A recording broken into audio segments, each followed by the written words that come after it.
Greetings, everyone. Welcome to PACE 111S and UMGC. This course runs February 14th through April 9th, 2024.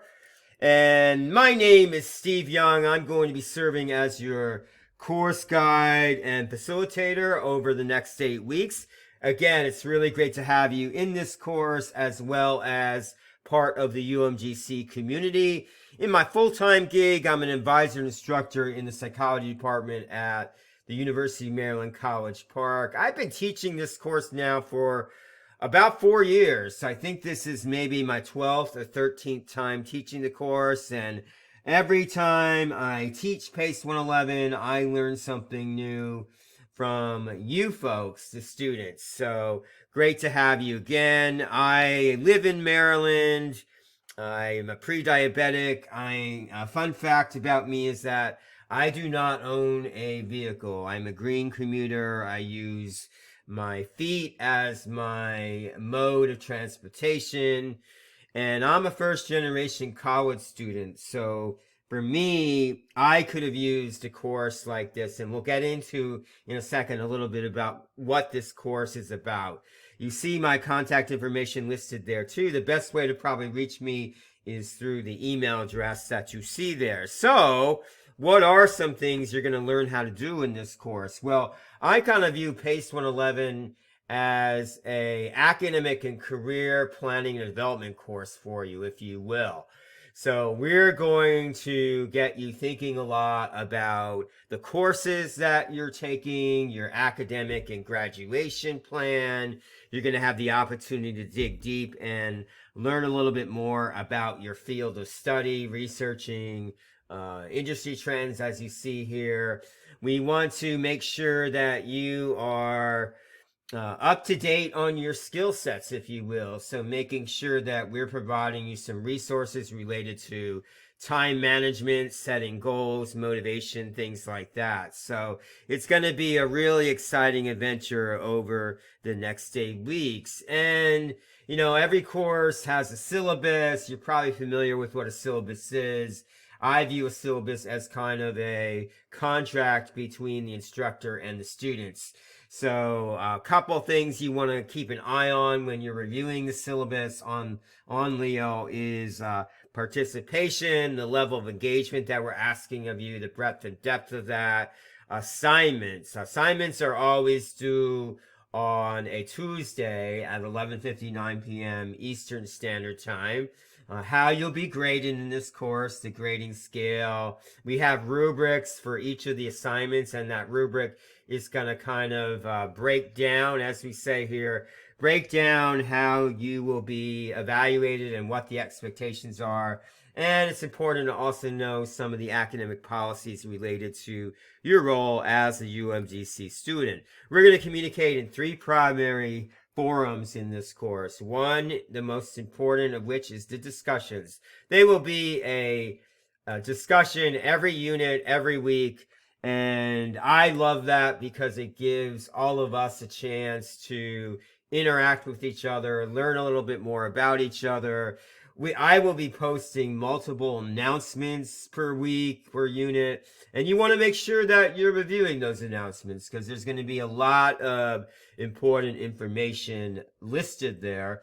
And finally, through email. There might be times where I'm communicating with you through email, giving you a reminder about an upcoming assignment or milestone that will be taking place in the course. And one of those milestones is our instructor connection meetings. So these are an opportunity for me to learn more about you, for you to learn more about me, and kind of to ask questions about the course and how your session's going, making sure you're on track with your success in the course. What do you need more out of me as a course guide and facilitator? We will have 2 of these throughout the session.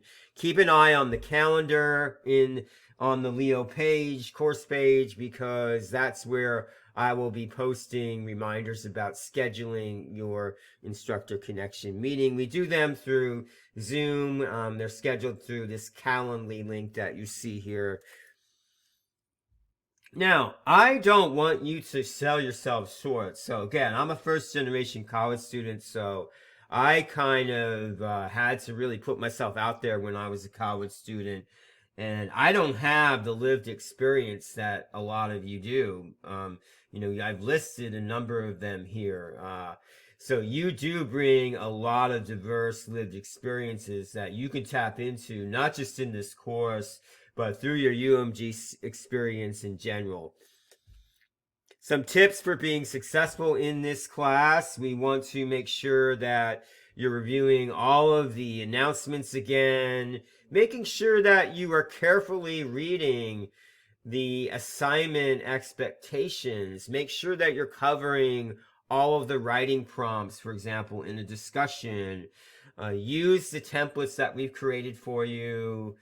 Cite your sources. So whenever you're for example, there'll be a managing distractions team project, and you'll be asked to research some solutions to managing distractions. You want to cite the sources that you're using for that information. I find it's a lot easier for myself to break assignments down into smaller, more manageable tasks and practice what I call self-management. It's not really as much about time management, but more about how do we manage ourselves and how do we manage the priorities and obligations that we have in life. So you want to be checking in on the course multiple times per week and practice quality and meaningful engagement. So for example, if I'm in the discussion forum and I'm responding to your post, I might want to dive deeper than just simply saying, hey, I really enjoyed your post. There's not a whole lot of substance to that. So we want to maybe zero in on a specific element that you mentioned. I might want to share an insight from my own experience that relates to the topic at hand. I might want to pose a question, things like that. Read the content carefully again, and don't do what we refer to stopping out. So there are going to be challenges, especially if this is your first session at UMGC. And you don't want to stop out. Again, I've been teaching this course for a while now, and sometimes I will see that students start the course really strong. They start off strong, but then maybe we hit week 2 or 3, and I don't hear from them. They stop maybe submitting an assignment or participating in the discussion. So don't stop out. You can always reach out to me if you're having some challenges, if you need some help in terms of motivation. We will, in unit number 1, talk about goals, values, and motivations. So hopefully that will help you as well. Questions and checklists. So questions, again, the best way is to email me. You see my email address there. Go ahead and please post your unit number 1 introduction. Tell us a little bit about yourself and your reasoning or rationale for returning to school, those kinds of things. We will have, again, a team project in this course. As you get to know other students in the class, you're welcome to let me know if there's anybody you'd want to work on for that. And ignore that date that you see there. It's not October 24th. Your first assignment is going to be due on February 20th. So that's going to be 4/20, not 10/24. All right, so thank you so much for listening. I know it went on a little bit there. I appreciate you and looking forward to all of our communications in this course. Take care.